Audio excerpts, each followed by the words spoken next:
Assalamualaikum warahmatullahi wabarakatuh. Nama saya Zareski Pardiansyah dengan NIM 6323081. Saya ingin menjelaskan tentang data pajak yang kami buat. Untuk data pajak Maret sampai Desember tahun 2024 adalah 9.559.600 rupiah dengan basic salary 10 juta, JKK 54.000, JHT 2%-nya 200.000, pensiun perusahaannya 200.000, pensiun karyawan 100.000, BPJS kesehatan perusahaannya 400.000, BPJS kesehatan karyawannya 100.000, dan THR bonusnya 10 juta. Nah, untuk BPJS TK dan BPJS kesehatan kami tulis satu karena itu menandakan mereka ikut. Untuk Januari dan Februarinya ada 10.042.300 rupiah dengan pensiun perusahaan 191.192 rupiah dan pensiun karyawannya 95.596 rupiah. Untuk komponennya di sini ada basic salary dengan per bulannya 10 juta dan untuk per tahunnya 120 juta rupiah. Untuk THR dan bonus 10 juta ya karena per tahunnya dapat sekali jadi 10 juta. Untuk BPJS TK-nya 300.000 maka per tahunnya 3.600.000. Untuk BPJS kesehatan 100.000 dengan per tahunnya 1,2 juta dan PPh 21-nya 273.200. Untuk PPh THR bonusnya 1,5 juta dan untuk per tahunnya menjadi 4.778.400 rupiah. Maka take home pay-nya adalah 9.326.800 rupiah. THR bonusnya setelah dikurangi PPh 21-nya menjadi 8.500.000 rupiah. Untuk per tahunnya jadi 120.421.600 rupiah. Nah, untuk perhitungan PPh 21 karyawannya di sini kami membuat atau per tahun dengan tax reguler plus LRR-nya dengan tax reguler tanpa ditambah. Dengan hasil menjadi PPh reguler plus LRR-nya 4.778.400 rupiah dan total PPh 21 tanpa THR-nya 3.278.400 rupiah dan total PPh 21 THR-nya 1,5 juta. Sekian dari saya, kurang lebihnya mohon maaf. Assalamualaikum warahmatullahi wabarakatuh.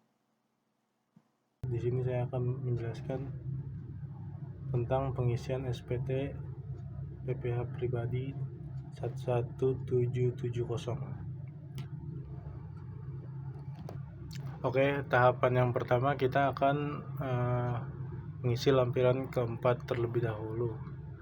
Di lampiran 4 ini kita akan isi tahun dulu, tahun pajak, periode pajak, NPWP, dan nama wajib pajaknya. Lalu di sini kita akan mengisi bagian A sampai C. Untuk bagian A-nya kita akan mengisi dengan harta. Di sini kita akan mengisi kode harta, nama harta, tahun perolehan, harga perolehan, serta keterangan. Yang pertama, kode harta. Untuk kode harta ada sendiri dia. Untuk angkanya misal 042 itu untuk kendaraan. Nah, kendaraan misal 012 untuk 012 untuk tabungan. Nah, seperti itu. Lalu tahun perolehannya kapan nih dia belinya, kapan dia ya. Lalu di sini ada harga perolehannya juga. Lalu untuk keterangan untuk seperti motor kita bisa isi dengan nomor BPKB. Ya, lanjut ke bagian B. Pada bagian B kita akan mengisi kewajiban atau utang. Nah, di sini ada kode utangnya, nama pemberi pinjaman, alamatnya, tahun meminjamnya, beserta jumlahnya. Lalu di bagian C kita akan mengisi daftar susunan anggota keluarga, yaitu nama anggota keluarganya ya, yang menjadi tanggungan dalam pajak ini. Baik, di sini di bagian A kita akan mengisi tentang penghasilan yang dikenakan pajak final. Nah, di bagian ini di dasar pengenaan pajaknya ini kita akan diisi dengan penghasilan bruto selama setahun. Lalu untuk PPh terutangnya kita akan diisi dengan PPh final PP 23 sebesar 0,5% setahun. Lalu yang untuk bagian B kita akan mengisi dengan penghasilan yang tidak termasuk objek pajak ya, seperti sini ada bantuan beasiswa ya, seperti itu. Lalu lanjut kita akan mengisi lampiran yang kedua. Di lampiran 2 ini adalah daftar pemotongan atau pemungutan oleh pihak lain atau pihak atau PPh yang dibayar oleh di luar negeri dan ditanggung pemerintah. Pada bagian A bisa dilihat di sini di bagian A terdapat nama pemotong atau pemungut pajak, lalu ada NPWP-nya, lalu ada buktinya, terus ada jenis pajaknya yang dipotong, lalu jumlahnya berapa yang dipotong. Lalu yang terakhir di sini ada lampiran 1. Lampiran 1 ada bagian A ini untuk mengisi penghasilan neto dalam negeri dari usaha atau pekerjaan bebas bagi wajib pajak yang menggunakan pembukuan. Di sini ada pembukuannya, apakah itu sudah diaudit atau opini akuntansi atau tidak diaudit. Lalu di sini ada nama akuntan publiknya, NPWP-nya, kantornya di mana, NPWP kantor akuntannya, dan seterusnya.